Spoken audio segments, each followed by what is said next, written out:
ইরানে আরও জোরদার সরকার বিরোধী বিক্ষোভ, প্রাণহানি বেড়ে ৬২, গভীর উদ্বেগ যুক্তরাজ্য, জার্মানি ও ফ্রান্সে। কঠোর দমননীতির ইঙ্গিত খামেনির, ট্রাম্পের কঠোর সমালোচনা। যুদ্ধবিরতি ঘোষণার পরদিনই এসডিএফ এর ওপর হামলা সিরীয় বাহিনীর, শিশুসহ ৩ সেনা নিহতের দাবি। আলেপ্পোর কয়েকটি এলাকা ছাড়তে না চাওয়ায় দামেস্কের কঠোর পদক্ষেপ। ক্যারিবিয়ান সাগরে তেলবাহী পঞ্চম জাহাজ জব্দ যুক্তরাষ্ট্রের, মেলবন্ধনের ইঙ্গিত ভেনেজুয়েলার। রুশ চীনা প্রভাব ঠেকাতে গ্রিনল্যান্ড দখলের পরিকল্পনা ট্রাম্পের। পুতিনের বাসভবনে হামলার জবাবে ইউক্রেনে ওরেশ নিক্ষেপণাস্ত্রের হামলা রাশিয়ার। ইউরোপীয় সীমান্তে হামলাকে ন্যাটোর প্রতি সরাসরি সতর্কবার্তা দাবি জেলেনস্কির।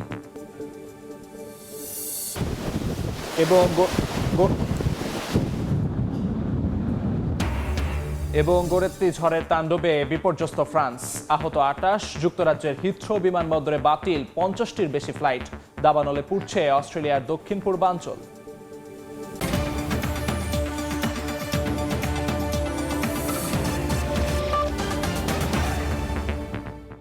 আন্তর্জাতিক সময়ের সঙ্গে আছি আমি আমিরুল ইসলাম। ইরানে সরকার বিরোধী বিক্ষোভ আরও রক্তক্ষয়ী রূপ নিয়েছে। মানবাধিকার সংস্থাগুলোর হিসেব অনুযায়ী এখন পর্যন্ত নিহত হয়েছেন অন্তত ৬২ জন। এর মধ্যে রয়েছেন ৪৮ জন বিক্ষোভকারী ও ১৪ জন নিরাপত্তা বাহিনীর সদস্য। বিক্ষোভ দমনে নিরাপত্তা বাহিনীর সহিংসতায় গভীর উদ্বেগ জানিয়েছে যুক্তরাজ্য, জার্মানি ও ফ্রান্সের নেতারা।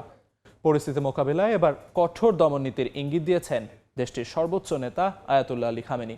ট্রাম্পের হাতে ইরানিদের রক্ত লেগে আছে বলেও মন্তব্য করেছেন তিনি। ইরান জুড়ে সরকার বিরোধী বিক্ষোভে বেড়েছে নিহতের সংখ্যা। মানবাধিকার সংস্থাগুলো জানায় নিহতদের মধ্যে বিক্ষোভকারী ও নিরাপত্তা বাহিনীর সদস্যও রয়েছেন। ২৮ ডিসেম্বর শুরু হওয়া আন্দোলন দেশ জুড়ে ছড়িয়ে পড়ায় সংঘাত আরও তীব্র হয়েছে। বিক্ষোভ দমনে ইরানি নিরাপত্তা বাহিনীর সহিংসতায় গভীর উদ্বেগ জানিয়েছে যুক্তরাজ্য, জার্মানি ও ফ্রান্স। এক যৌথ বিবৃতিতে ৩ দেশের নেতারা বিক্ষোভকারীদের হত্যা তীব্র নিন্দা জানান। একই সঙ্গে তারা ইরানকে নাগরিকদের মত প্রকাশ ও শান্তিপূর্ণ সমাবেশের অধিকার নিশ্চিত করার আহ্বান জানান। জাতিসংঘের মানবাধিকার প্রধানও বিক্ষোভ ঘিরে সহিংসতায় গভীর উদ্বিগ্ন বলে জানিয়েছেন। এরই মধ্যে কঠোর অবস্থানের ইঙ্গিত দিয়েছে ইরানের নিরাপত্তা ও বিচার বিভাগ। দেশটির ন্যাশনাল সিকিউরিটি কাউন্সিল জানায় বিক্ষোভকারীদের বিরুদ্ধে প্রয়োজনীয় আইনগত ব্যবস্থা নেওয়া হবে। তাদের ভাষায় যারা সরকারি ও নিরাপত্তা স্থাপনায় হামলা চালাচ্ছে তারা সশস্ত্র নাশকতাকারী। ইসলামী বিপ্লবী গার্ড বাহিনীর গোয়েন্দা শাখাও ঘোষণা দিয়েছে তথাকথিত শত্রুর পরিকল্পনা সম্পূর্ণ পরাজিত না হওয়া পর্যন্ত অভিযান চলবে। রাষ্ট্রীয় টেলিভিশনে দেওয়া ভাষণে সর্বোচ্চ নেতা আয়াতুল্লাহ আলী খামেনি সন্ত্রাসী কর্মকাণ্ডের বিরুদ্ধে ঐক্যের আহ্বান জানান এবং হুঁশিয়ারি দেন অস্থিরতা দমনে কর্তৃপক্ষ পিছু হটবে না। একই সঙ্গে বিদেশি শক্তি, বিশেষ করে যুক্তরাষ্ট্রের বিরুদ্ধে বিক্ষোভ উস্কে দেওয়ার অভিযোগ পুনর্ব্যক্ত করেন খামেনি। ইন্টারনেট বন্ধ থাকলেও সামাজিক যোগাযোগ মাধ্যম এক্সে খামেনির ইংরেজি অ্যাকাউন্ট থেকে ট্রাম্পের বিরুদ্ধে করা বক্তব্য পোস্ট করা হয়েছে। ট্রাম্পের হাতে ইরানের বাসিন্দাদের রক্ত লেগে আছে বলে মন্তব্য করেন তিনি। এদিকে পররাষ্ট্রমন্ত্রী আব্বাস আরাকচির দাবি সরকার বিভিন্ন সামাজিক গোষ্ঠীর সঙ্গে আলোচনার চেষ্টা করছে। তবে তিনি যুক্তরাষ্ট্র ও ইসরায়েলের বিরুদ্ধে বিক্ষোভকে সহিংসতার রূপ দেওয়ার অভিযোগ তোলেন। বিশ্লেষকদের মতে সরকারের ভাষা ও নিরাপত্তা বাহিনীর সমন্বিত সতর্কবার্তায় ইঙ্গিত দিচ্ছে ইরান জুড়ে বড় ধরনের দমন অভিযান যে কোনো সময় শুরু হতে পারে। ইয়াসিন মোহাম্মদ জিসান, সময় সংবাদ। যুদ্ধবিরতি ঘোষণার একদিন পরেই সিরিয়ার আলেপ্পোতে সিরীয় সেনা ও কুর্দি নেতৃত্বাধীন এসডিএফ এর মধ্যে নতুন করে সুদ এলাকায় সেনা অভিযান শুরুর ঘোষণা দিয়েছে দামেস্ক। দুই পক্ষই হতাহত ও বেসামরিক ক্ষয়ক্ষতির অভিযোগে একে অপরকে দায়ী করছে। সিরিয়ার সেনাবাহিনীর দাবি নির্ধারিত সময়সীমা শেষ হলে শেখ মাকসুদ এলাকায় সামরিক অভিযান শুরু করা হয়েছে। ফলে এলাকা পরিষ্কার করতে সামরিক পদক্ষেপ নেওয়া হয়েছে বলে জানায় তারা। সিরিয়ার সেনাবাহিনী আরও অভিযোগ করেছে আলেপ্পোয় এসডিএফ এর হামলায় অন্তত ৩ সেনা নিহত হয়েছেন। অন্যদিকে এসডিএফ এ দাবিকে অস্বীকার করেছে। তারা পাল্টা অভিযোগ করেছে সরকারপন্থী বাহিনীর ছোড়া একটি আত্মঘাতী ড্রোন ভূপাতিত করা হয়েছে। এসডিএফ আরও অভিযোগ করেছে সরকারপন্থী বাহিনীর গোলা বর্ষণে আলেপ্পোর পূর্বে দেইর হাফেরে ১০ বছরের এক শিশু নিহত হয়েছে। সহিংসতায় আলেপ্পোয় বাস্তুচ্যুত মানুষের সংখ্যা বেড়ে আনুমানিক ১,৫৯,০০০ পৌঁছেছে। পরিস্থিতি শান্ত করতে যুক্তরাষ্ট্র ও ফ্রান্স কূটনৈতিক তৎপরতা চালালেও আলেপ্পোতে উত্তেজনা এখনও অব্যাহত। মার্কিন অভিযানে নিকোলাস মাদুরো আটক হওয়ার এক সপ্তাহেরও কম সময়ের মধ্যে যুক্তরাষ্ট্রের সঙ্গে সম্পর্ক পুনঃস্থাপনের ইঙ্গিত দিল ভেনেজুয়েলা। দেশটির সরকার জানিয়েছে ওয়াশিংটনের সঙ্গে কূটনৈতিক সম্পর্ক ফেরাতে একটি অনুসন্ধানমূলক প্রক্রিয়া শুরু করা হয়েছে। এরই মধ্যে ক্যারিবিয়ান সাগরে ভেনেজুয়েলার সঙ্গে সংশ্লিষ্ট পঞ্চম তেলবাহী জাহাজ জব্দ করেছে যুক্তরাষ্ট্র। বিশ্লেষকদের মতে তেলকে কেন্দ্র করেই এখন নতুন করে সাজানো হচ্ছে ওয়াশিংটন কারাকাস সম্পর্ক। যুক্তরাষ্ট্রের সঙ্গে ভাঙা কূটনৈতিক সম্পর্ক পুনরুদ্ধারে অনুসন্ধানমূলক প্রক্রিয়া শুরুর ঘোষণা দিয়েছে ভেনেজুয়েলার সরকার। স্থানীয় সময় শুক্রবার এক বিবৃতিতে অন্তর্বর্তী প্রেসিডেন্ট ডেলসি রদ্রিগেজের নেতৃত্বাধীন সরকার জানায়, মার্কিন পররাষ্ট্র দপ্তরের কর্মকর্তারা এরই মধ্যে কারাকাস সফর করছেন। শিগগিরই ওয়াশিংটনে ভেনেজুয়েলার একটি প্রতিনিধি দল পাঠানো হবে বলেও জানানো হয়। এদিকে ক্যারিবিয়ান সাগরে ভেনেজুয়েলার সঙ্গে সংশ্লিষ্ট আরও একটি তেলবাহী জাহাজ জব্দ করেছে মার্কিন বাহিনী। ওলিনা নামের জাহাজটি সাম্প্রতিক সপ্তাহগুলোতে জব্দ হওয়া পঞ্চম ট্যাঙ্কার। মার্কিন সাউদার্ন কমান্ড জানায় এটি তথাকথিত ডার্ক ফ্লিটের অংশ। অভিযানে নৌবাহিনী ও মেরিন সদস্যরা অংশ নেন এবং ভেনেজুয়েলার জলসীমা ছাড়ার পরই জাহাজটি দখলে নেওয়া হয়। মার্কিন হোমল্যান্ড সিকিউরিটি প্রধান একে গোস্ট ফ্লিটের বিরুদ্ধে আরেকটি সফল অভিযান বলে উল্লেখ করেছেন। সামুদ্রিক ঝুঁকি বিশ্লেষণ সংস্থাগুলোর মতে জাহাজটি ভুয়া পতাকা ব্যবহার করে মার্কিন নৌ অবরোধ এড়িয়ে যাওয়ার চেষ্টা করছিল।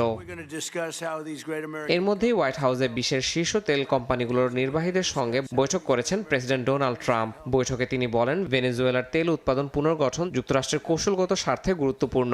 ট্রাম্প জানান, কোন কোন মার্কিন কোম্পানি ভেনেজুয়েলায় প্রবেশ করবে সেই সিদ্ধান্ত যুক্তরাষ্ট্রই নেবে। শেভরন, এক্সন মোবিল ও কনকো ফিলিপস সহ বড় তেল কোম্পানির প্রতিনিধিরা এই বৈঠকে উপস্থিত ছিলেন।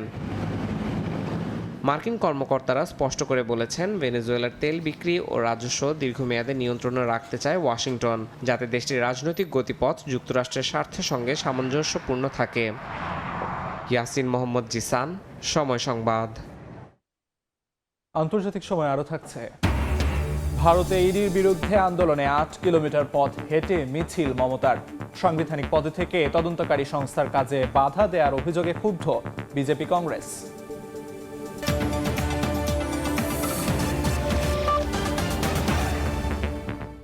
গ্রিনল্যান্ড দখলের ইঙ্গিত দিয়ে আবারও আন্তর্জাতিক উত্তেজনা বাড়ালেন মার্কিন প্রেসিডেন্ট ডোনাল্ড ট্রাম্প। রাশিয়া ও চীনের প্রভাব ঠেকাতে যুক্তরাষ্ট্রকে গ্রিনল্যান্ডের মালিক হতে হবে বলে দাবি করেন তিনি।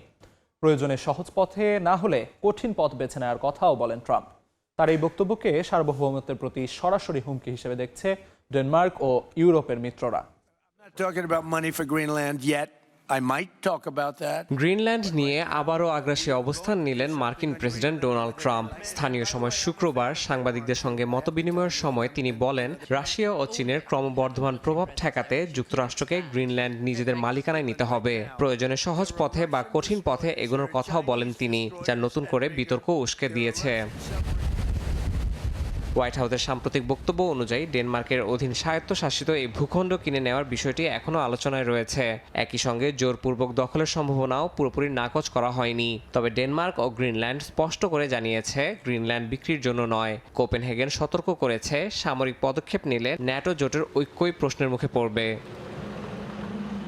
বিশ্বের সবচেয়ে কম জনবসতিপূর্ণ অঞ্চলগুলোর একটি হলেও উত্তর আমেরিকা ও আর্কটিকের সংযোগস্থলের অবস্থানের কারণে গ্রিনল্যান্ড কৌশলগত অত্যন্ত গুরুত্বপূর্ণ। ক্ষেপণাস্ত্র হামলার আগাম সতর্কবার্তা ব্যবস্থা ও আর্কটিক অঞ্চলে নৌ চলাচল নজরদারিতে এর ভূমিকা গুরুত্বপূর্ণ। এরই মধ্যে গ্রিনল্যান্ডের পিটুফিক ঘাঁটিতে যুক্তরাষ্ট্রের শতাধিক সেনা স্থায়ীভাবে মোতায়েন রয়েছে।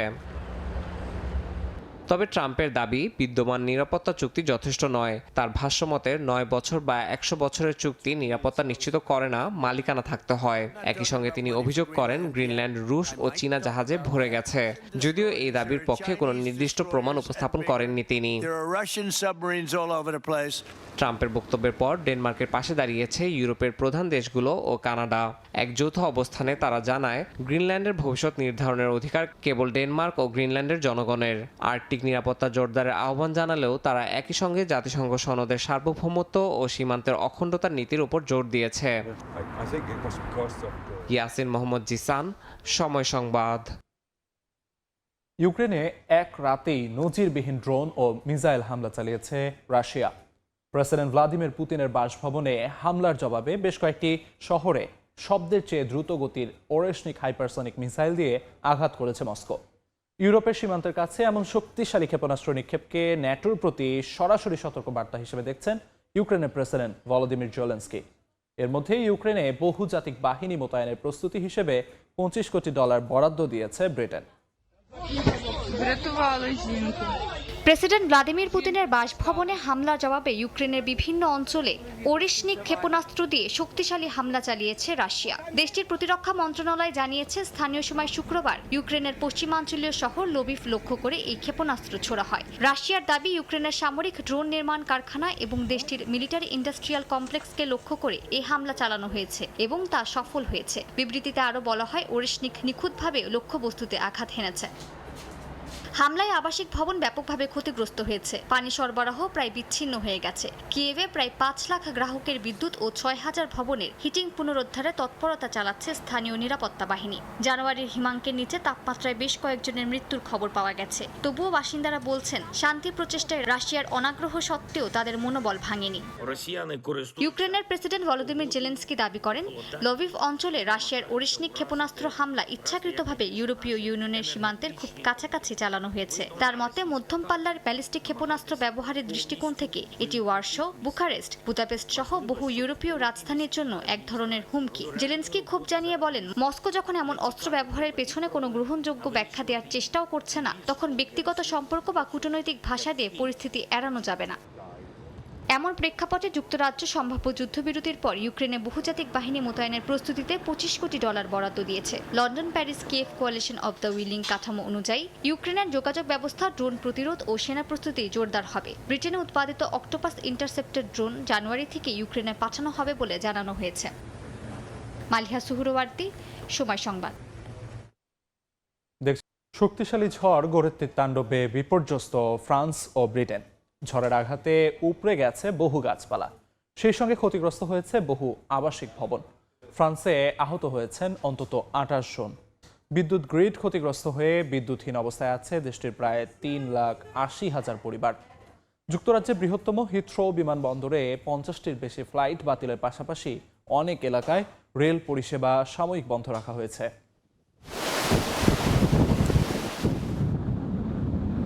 স্থানীয় সময় বৃহস্পতিবার রাতে ফ্রান্সের পশ্চিমাঞ্চলে আঘাত হানে ঝড় গোরেত্তি। এ সময় দেশটির নরম্যান্ডি অঞ্চলে বাতাসের গতিবেগ সর্বোচ্চ ঘন্টায় 213 কিলোমিটার রেকর্ড করা হয়। গোরেত্তির আঘাতে উপড়ে গেছে অনেক গাছপালা, বাড়িঘর সহ বহু অবকাঠামোর ক্ষতি হয়েছে। আহত হয়েছেন বেশ কয়েকজন। ঝড়ের কারণে দেশটির পাওয়ার গ্রিড ব্যাপক ক্ষতিগ্রস্ত হয়েছে বলে জানিয়েছে ফরাসি গ্রিড অপারেটর এনেদিস।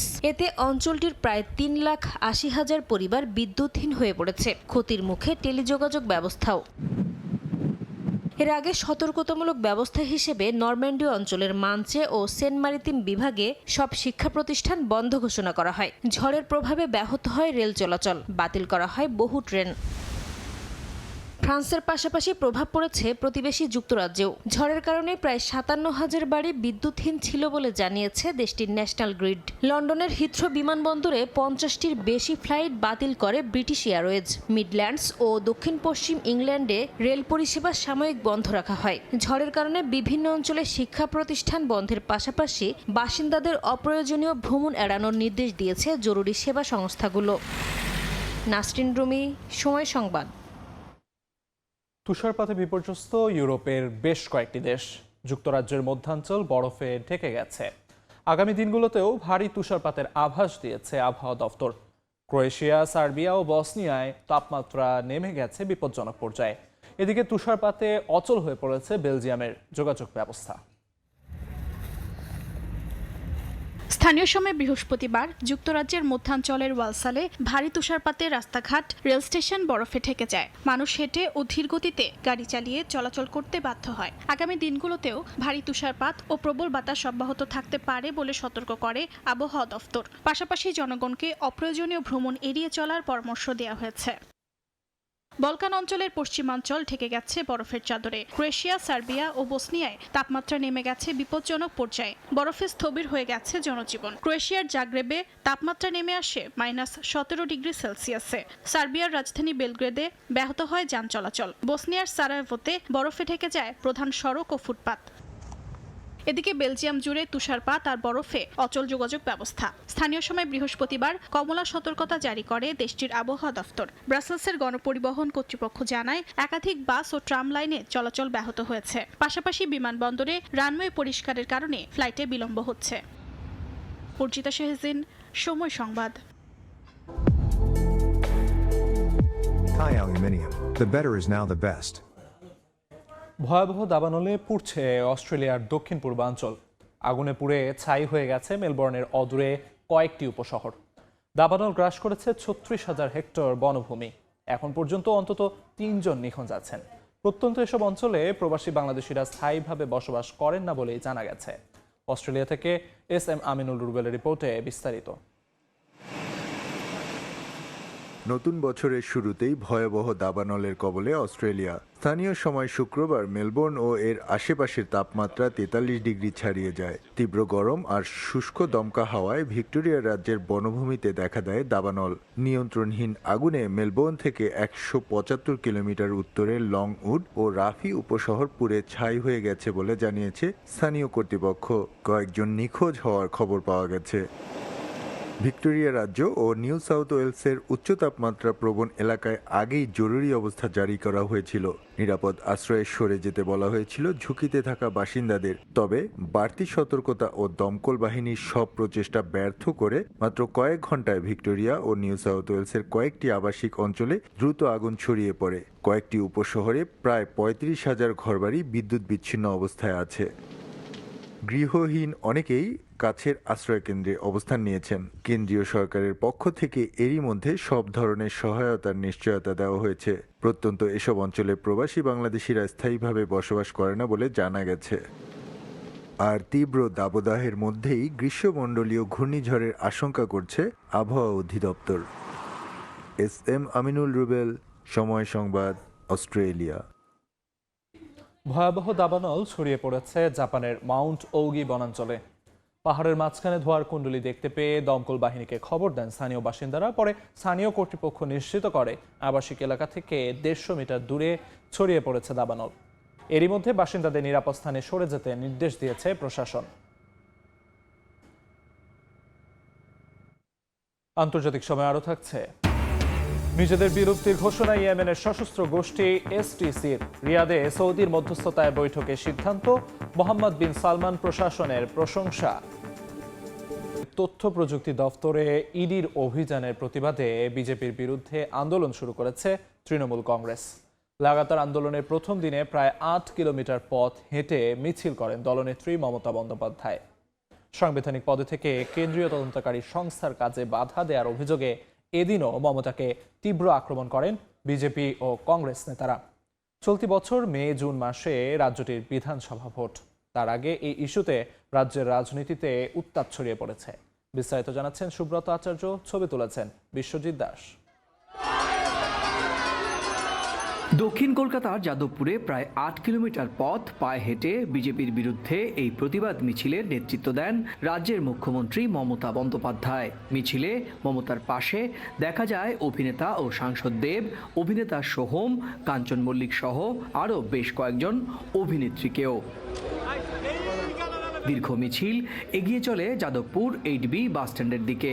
আর রাস্তার দুই ধারে ছিলেন হাজারো মানুষ। কেউ বাসার জানালা দিয়েও হাত নেড়ে প্রতিবাদে সামিল হন। মিছিল শেষে প্রতিবাদ সভায় বক্তব্য রাখতে গিয়ে কেন্দ্রীয় বিজেপি সরকারকে কার্যত তুলোধুনো করেন তৃণমূল নেত্রী। যদিও মমতার বিরুদ্ধেও একই রকমভাবে সংবিধান না মেনে ইডির অভিযানে বাধা দেওয়ার অভিযোগ তোলেন বিজেপি ও কংগ্রেস নেতৃত্ব। কয়লার টাকা কে খায়? অমিত শাহ খায়, হোম মিনিস্টার।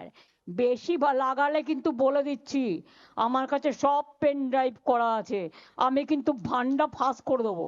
ফাইল ছিনিয়ে নিয়ে গেলেন কারণ তিনি বাঁচাতে চান তার দলের স্ক্যামের সঙ্গে যুক্ত, যারা হাওয়ালার সঙ্গে যুক্ত, তাদের রক্ষা করতে। কেন্দ্রীয় তদন্তকারী সংস্থা কোনো একটা বেসরকারি জায়গায় রেড করতে যাচ্ছেন, সেখানে মাননীয় মুখ্যমন্ত্রী পুলিশ বাহিনীদের নিয়ে, আমলাদের নিয়ে পৌঁছে যাচ্ছেন। এ কোন কোন নিয়মানুবর্তিতা? কলকাতায় তৃণমূলের প্রতিবাদ মিছিলে উপস্থিত অনেকেই কেন্দ্রীয় সরকারের বিরুদ্ধে বাংলা ভাষা ও বাঙালিদের প্রতি একচোখা নীতির সমালোচনা করেন। শুধু বাংলা না, বাংলার বাইরে যারা বাংলা ভাষা বলছে তাদেরকে বাংলাদেশি বলছে। ওরা বাংলাকে জানে না, ওরা বাঙালিকে জানে না। বৃহস্পতিবার সকালে পশ্চিমবঙ্গে আলোচিত কয়লা পাচার মামলায় দিল্লি ও কলকাতা সহ বেশ কয়েকটি জায়গায় অভিযান চালায় কেন্দ্রীয় তদন্তকারী সংস্থা ইডি। কলকাতার লাউডন স্ট্রিটে তৃণমূল কংগ্রেসের তথ্য প্রযুক্তির দায়িত্বে থাকা আইপ্যাকের কর্ণধার প্রতীক জৈনের বাড়িতে ইডির তল্লাশির সময় সেখানে প্রবেশ করেন মমতা বন্দ্যোপাধ্যায়। সেখান থেকে সবুজ রঙের একটি গুচ্ছ ফাইল ও কম্পিউটারে হার্ড ড্রাইভ নিয়ে আসেন তিনি। এ ঘটনা নিয়ে যদিও উভয় পক্ষই আদালতের দ্বারস্থ হয়েছে। সুব্রত আচার্য, সময় সংবাদ, কলকাতা। তীব্র শীতে বিপর্যস্ত ভারতের দিল্লি। শুক্রবার তাপমাত্রা নেমে যায় 4.6 ডিগ্রি সেলসিয়াসে। ঠান্ডার সঙ্গে পাল্লা দিয়ে বেড়েছে শহরের বায়ু দূষণ। বায়ুমান সূচকে বাতাসের মান খারাপ থাকায় ঘর থেকে বের হচ্ছেন না স্থানীয়রা। ভারতের রাজধানী নয়াদিল্লিতে জেঁকে বসেছে শীত। স্থানীয় আবহাওয়া অফিস জানায় শুক্রবার দিল্লির তাপমাত্রা রেকর্ড করা হয় 4.6 ডিগ্রি সেলসিয়াস, যা চলতি শীত মৌসুমে সর্বনিম্ন। ঠান্ডায় স্থবির হয়ে পড়েছে দিল্লির জনজীবন। সবচেয়ে বিপাকে পড়েছেন খেটে খাওয়া মানুষজন। তীব্র শীতের সঙ্গে যুক্ত হয়েছে আগে থেকেই বিপজ্জনক পর্যায়ে থাকা বায়ু দূষণ। দিল্লির কিছু এলাকায় বায়ুর মান খুব খারাপ পর্যায়ে আছে বলে জানিয়েছে স্থানীয় কর্তৃপক্ষ। দিল্লির গড় এয়ার কোয়ালিটি ইন্ডেক্স AQI ছিল 397, যা খুব খারাপ হিসেবে বিবেচনা করা হয়ে থাকে। দূষণ বেড়ে যাওয়ায় স্বাভাবিক জীবনযাপন প্রায় অসম্ভব হয়ে পড়েছে। চোখ, গলা ও শ্বাসকষ্টের উপসর্গ বাড়ায় চিকিৎসা কেন্দ্রগুলোতেও চাপ বেড়েছে। সীমিত হয়ে পড়েছে দৈনন্দিন কাজকর্ম। আমি ম্যারাথনে অংশগ্রহণ করি, তাই সুস্থ থাকা আমার জন্য গুরুত্বপূর্ণ। কিন্তু দূষণ ও ঠান্ডার কারণে বাইরে অনুশীলন করা কঠিন হয়ে পড়েছে। বিশেষজ্ঞরা বলছেন দিল্লি ও আশেপাশের এলাকায় শীতকালে দূষণ একটি বড় সমস্যা। এ সময় শহরের যানবাহন, নির্মাণস্থল এবং ফসলের উচ্ছিষ্ট পুরানোর ধোঁয়ায় সর্বোচ্চ দূষণের মাত্রা কয়েক গুণ বেড়ে যায়। বরকতুল্লাহ, সময় সংবাদ। দেখছেন আন্তর্জাতিক সময়। ভারতের উত্তরাঞ্চলীয় হিমাচল প্রদেশে ভয়াবহ সড়ক দুর্ঘটনায় অন্তত 13 জন নিহত হয়েছেন। পাহাড়ি পথে চলন্ত একটি বাস গভীর খাদে পড়ে গেলে এই হতাহতের ঘটনা ঘটে। দুর্ঘটনার কারণ জানতে তদন্ত শুরু করেছে কর্তৃপক্ষ। শুক্রবার হিমাচল প্রদেশে পাহাড়ি সড়কে চলন্ত একটি যাত্রীবাহী বাস নিয়ন্ত্রণ হারিয়ে গভীর খাদে পড়ে যায়। এতে ঘটনাস্থলে অন্তত 13 জনের মৃত্যু হয় এবং বেশ কয়েকজন আহত হন। স্থানীয় বাসিন্দারা দ্রুত উদ্ধার কাজে এগিয়ে এলে আহতদের নিকটবর্তী হাসপাতালে নিয়ে যান। কর্তৃপক্ষ জানিয়েছে দুর্ঘটনার সুনির্দিষ্ট কারণ এখনও নিশ্চিত নয়। পাহাড়ি এলাকায় সরু ও বাঁক ঘেরা সড়ক দুর্ঘটনার ঝুঁকি বাড়ায় বলে জানানো হয়েছে। ঘটনার তদন্ত চলছে। ফিলিপিন্সের মধ্যাঞ্চলে ময়লার ভাগাড় ধসে একজন প্রাণ হারিয়েছেন। নিখোঁজ রয়েছেন অন্তত 34 জন। স্থানীয় সময় বৃহস্পতিবার এ দুর্ঘটনা ঘটে। দমকল কর্তৃপক্ষের প্রকাশিত ছবিতে ধসে পড়া স্তূপ দেখা যায়। স্থানীয় মেয়র জানান দুর্ঘটনার সময় সেখানে 110 জন শ্রমিক কাজ করছিলেন। নিখোঁজদের উদ্ধারে এখনও অভিযান অব্যাহত রয়েছে। দুর্যোগ মোকাবিলা ইউনিট, পুলিশ, দমকল বাহিনী ও সেনাবাহিনী মোতায়েন করা হয়েছে। ক্ষতিগ্রস্ত পরিবারগুলোকে সহায়তার কথা জানিয়েছে স্থানীয় কর্তৃপক্ষ। আবারও দক্ষিণ কোরিয়ার বিরুদ্ধে আকাশসীমা লঙ্ঘনের অভিযোগ এনেছে উত্তর কোরিয়া। পিয়ংইয়ংয়ের দাবি, দক্ষিণ কোরিয়া থেকে গুপ্তচর বৃত্তিমূলক ক্যামেরা বহনকারী একটি ড্রোন নিক্ষেপ করা হয়। উত্তর কোরিয়ার রাষ্ট্রীয় সংবাদ সংস্থা জানিয়েছে 4 জানুয়ারি দক্ষিণ কোরিয়ার একটি ড্রোন তাদের আকাশসীমায় ঢুকে পড়েছিল এবং 8 কিলোমিটার প্রবেশের পর ড্রোনটিকে ভূপাতিত করা হয়। তারা আরও জানায় ড্রোনটি ইয়ানজিয়ান থেকে উড়েছিল এবং দেশটির প্রধান স্থাপনা পর্যবেক্ষণের জন্য ক্যামেরা বহন করছিল। দক্ষিণ কোরিয়ার সামরিক বাহিনী ঘটনার দিনে কোনো রকম ড্রোন চালানোর তথ্য অস্বীকার করেছে। প্রেসিডেন্ট লি জে মিয়ং একটি পূর্ণাঙ্গ তদন্তের নির্দেশ দিয়েছেন। নিজেদের বিলুপ্তির ঘোষণা দিল ইয়েমেনের স্বাধীনতাকামী সশস্ত্র গোষ্ঠী সাউদার্ন ট্রানজিশনাল কাউন্সিল STC। রিয়াদে সৌদির মধ্যস্থতায় চলা বৈঠকের মধ্যে স্থানীয় সময় শুক্রবার এ সিদ্ধান্তটি নিয়েছে গোষ্ঠীটি। এর মধ্য দিয়েই ইয়েমেনের রাজনীতিতে বড় মোড় আসতে চলেছে ধারণা বিশ্লেষকদের। সম্প্রতি ইয়েমেনের দক্ষিণাঞ্চলীয় স্বাধীনতাকামী সশস্ত্র গোষ্ঠী সাউদার্ন ট্রানজিশনাল কাউন্সিল এসটিসির ঘাঁটিতে শত শত বিমান হামলা চালায় সৌদি আরব। এতে বেশ কয়েকজন হতাহত হন। সৌদি সীমান্তবর্তী এলাকায় এসটিসির বেশ কিছু অভিযানের কারণেই এই সিদ্ধান্ত নেয় মোহাম্মদ বিন সালমান প্রশাসন। উভয় পক্ষের মধ্যে আলোচনার মাধ্যমে সমঝোতার পথ খোলা থাকলেও বড় বাধা হয়েছিলেন আবুধাবি সমর্থিত এসটিসির নেতা আল জুবাইদি। পরে রাষ্ট্রদ্রোহিতার অভিযোগের পর দেশ ছেড়ে পালান জুবাইদি। এরপর রিয়াদে সৌদির মধ্যস্থতায় বৈঠকে বসতে রাজি হয় উভয় পক্ষ। এর মধ্যেই নিজেদের বিলুপ্তির ঘোষণা দিল ইয়েমেনের স্বাধীনতাকামী সশস্ত্র গোষ্ঠী সাউদার্ন ট্রানজিশনাল কাউন্সিল এসটিসি। স্থানীয় সময় শুক্রবারে সিদ্ধান্ত নিয়েছে গোষ্ঠীটি। এক বিবৃতিতে গোষ্ঠীটির সদস্যরা জানান এসটিসির মূল এবং সহযোগী কাঠামো ভেঙে দেওয়া হচ্ছে। একই সঙ্গে দেশ ও বিদেশে সব ধরনের কার্যালয় ও কার্যক্রম বন্ধ করে দেয়া হবে বলেও জানান তারা। তাদের দাবি, সংগঠনের লক্ষ্য অর্জনে ব্যর্থ হওয়ায় এ সিদ্ধান্ত তাদের। এদিকে সৌদি আরব মধ্যস্থতা করায় তাদেরকে স্বাগত জানিয়েছে এসটিসি। তারা বলছে, রিয়াদ যে ভূমিকা নিয়েছে তা দক্ষিণের মানুষের সঙ্গে সামঞ্জস্যপূর্ণ। এখন সৌদির তত্ত্বাবধানে একটি সফল দক্ষিণী সম্মেলন চায় তারা। দীর্ঘদিন ধরে নিজেদের স্বাধীনতা চাওয়া গোষ্ঠীটির এমন আকস্মিক বিলুপ্তিতে ইয়েমেনের দক্ষিণাঞ্চলের সার্বিক পরিস্থিতিতে আমূল পরিবর্তন আসবে বলে মনে করছেন অনেকে। এর প্রভাবে সানার রাজনীতিতে বড় মোড় আসতে চলেছে বলে মনে করছেন বিশ্লেষকরা। নাদিম মারজান, সময় সংবাদ। হাজার দিন পেরিয়েছে সুদানের ভয়াবহ যুদ্ধ।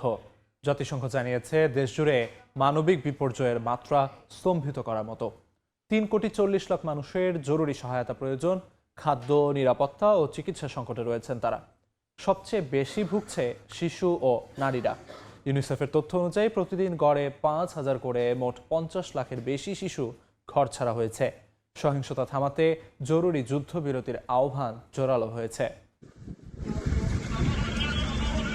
স্থানীয় সময় শুক্রবার সুদানের যুদ্ধ 1000 দিনে পৌঁছেছে। জাতিসংঘের মানবিক সহায়তা দপ্তর OCHA জানায় প্রায় 3,40,00,000 মানুষের জরুরি সহায়তা প্রয়োজন। সংস্থাটির মুখপাত্র জেন্স লেয়ারকে বলেন, কোর্দাফান অঞ্চলে তীব্র লড়াই চলছে। কাদুগলি ও ডিলিং শহরও বিচ্ছিন্ন। সব মিলিয়ে খাদ্য, স্বাস্থ্যসেবা, কৃষিজমি ও বাজারে প্রবেশ বন্ধ হয়ে গেছে।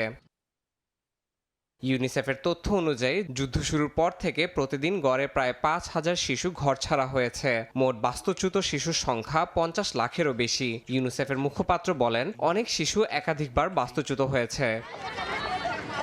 জাতিসংঘের সর্বশেষ হিসাব বলছে দেশ জুড়ে 93 লাখ মানুষ অভ্যন্তরীণভাবে বাস্তুচ্যুত আর 43 লাখের বেশি মানুষ সীমান্ত পেরিয়ে আশ্রয় নিয়েছেন। এতে প্রতিবেশী দেশগুলোর উপরও চরম চাপ তৈরি হয়েছে। একই সঙ্গে 2,10,00,000 বেশি মানুষ তীব্র খাদ্য অনিশ্চয়তায় ভুগছে। জাতিসংঘ সতর্ক করে জানায়, সবচেয়ে বেশি ঝুঁকিতে নারী ও কন্যা শিশুরা। প্রায় 1,20,00,000 মানুষ লিঙ্গভিত্তিক সহিংসতার আশঙ্কায়। মানবিক তহবিল সংকট পরিস্থিতিকে আরো জটিল করে তুলেছে। গত বছর সাহায্য চাওয়া অর্থের মাত্র 36% মিলেছে। 2026 সালে OCHA 3,40,00,000 মধ্যে 2 কোটি মানুষকে সহায়তার লক্ষ্য নিয়েছে। ব্যয় ধরা হয়েছে $290 কোটি। তবে প্রথম শর্ত অবিলম্বে যুদ্ধবিরতি ও আন্তর্জাতিক মানবিক আইন মানা। ইয়াসিন মোহাম্মদ জিসান, সময় সংবাদ। আন্তর্জাতিক সময়। কৃত্রিম বুদ্ধিমত্তা আর শুধু স্ক্রিন বা ক্লাউডে আটকে নেই। স্বাস্থ্য পরীক্ষা, চুল কাটা, মানসিক সঙ্গ, এমনকি ঘরের কাজ সবখানেই বাস্তব জীবনের অংশ হয়ে উঠছে AI। যুক্তরাষ্ট্রের লাস ভেগাসে কনজিউমার ইলেকট্রনিক্স শোতে প্রযুক্তির এই নতুন রূপ মানুষের দৈনন্দিন জীবনধারা ও অভ্যাসকে এক নতুন মাত্রা দিচ্ছে। স্বাস্থ্য দীর্ঘায়ুতে বড় বাজি ধরছে প্রযুক্তি প্রতিষ্ঠান উইথিংস। যুক্তরাষ্ট্রের লাস ভেগাসে কনজিউমার ইলেকট্রনিক্স শো CES-এ তারা উন্মোচন করেছে বডি স্ক্যান 2, একটি স্মার্ট স্কেল যা 60টিরও বেশি বায়োমার্কার বিশ্লেষণ করে হৃদযন্ত্র ও মেটাবলিক স্বাস্থ্যের অবস্থা জানাতে সক্ষম। দৈনন্দিন জীবনের একেবারে সাধারণ কাজে AI এর অভিনব ব্যবহার এনেছে প্রযুক্তি প্রতিষ্ঠান গ্লাইড। তারা উন্মোচন করেছে বিশ্বের প্রথম smart hair clipper AI stylist. মাথায় পরার একটি ব্যান্ড, ক্লিপার ও মোবাইল অ্যাপ একসঙ্গে কাজ করে 15 মিনিটের কম সময়ে নিখুঁতভাবে চুল কেটে দিচ্ছে AI স্টাইলিস্ট। মানসিক স্বাস্থ্যের জায়গায় প্রযুক্তিকে আরও এক ধাপ এগিয়ে নিয়েছে লেপ্রো। তাদের AMI কোনো সহকারী নয়, বরং AI সোলমেট। ডেস্কে রাখা এই ডিভাইসটি বাঁকানো ও LED ডিসপ্লের মাধ্যমে ব্যবহারকারীর দৃষ্টি অনুসরণ করে উপস্থিতির অনুভূতি তৈরি করে। কাজের চাপ, একাকিত্ব বা মানসিক ক্লান্তি কমাতে কথা বলা, সঙ্গ দেয়া সবই এর নকশার অংশ। এছাড়া রোবোটিক্সেও বাস্তব জীবনের ব্যবহার সামনে এনেছে CES। ইঞ্জিনিয়ারিং দেখিয়েছে হালকা ও পূর্ণাঙ্গ মানবাকৃতির রোবট, যেগুলো কেবল প্রদর্শনী নয়, পরিবহন, খুচরো সেবা ও পরিদর্শনের মতো কাজে ব্যবহার করা যাবে।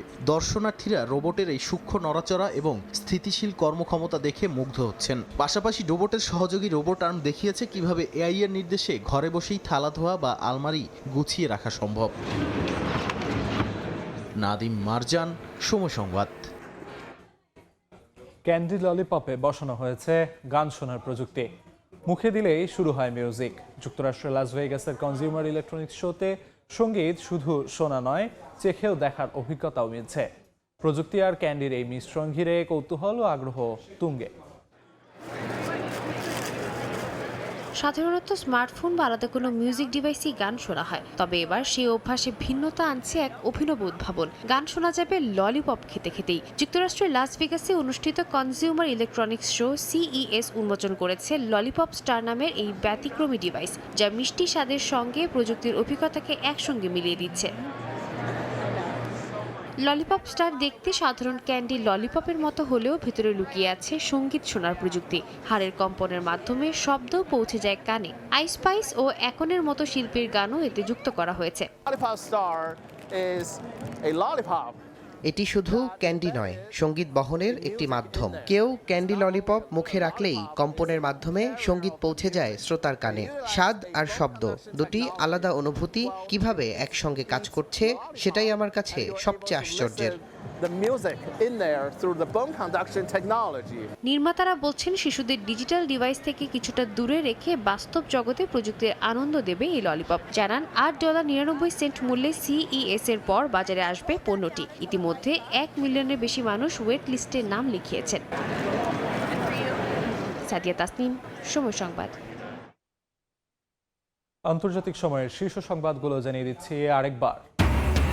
ইরানে আরও জোরদার সরকার বিরোধী বিক্ষোভ, প্রাণহানি বেড়ে 62, গভীর উদ্বেগ যুক্তরাজ্য, জার্মানি ও ফ্রান্সের।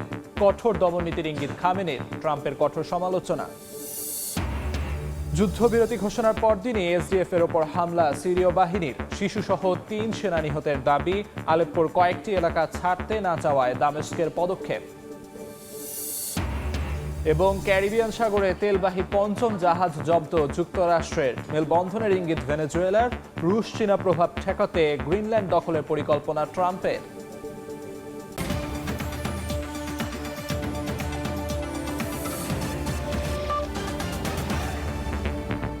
এই ছিল আন্তর্জাতিক সময়ে। সকাল 10টার সময় সংবাদ নিয়ে আসছি কিছুক্ষণ পর। সঙ্গে থাকুন সময়।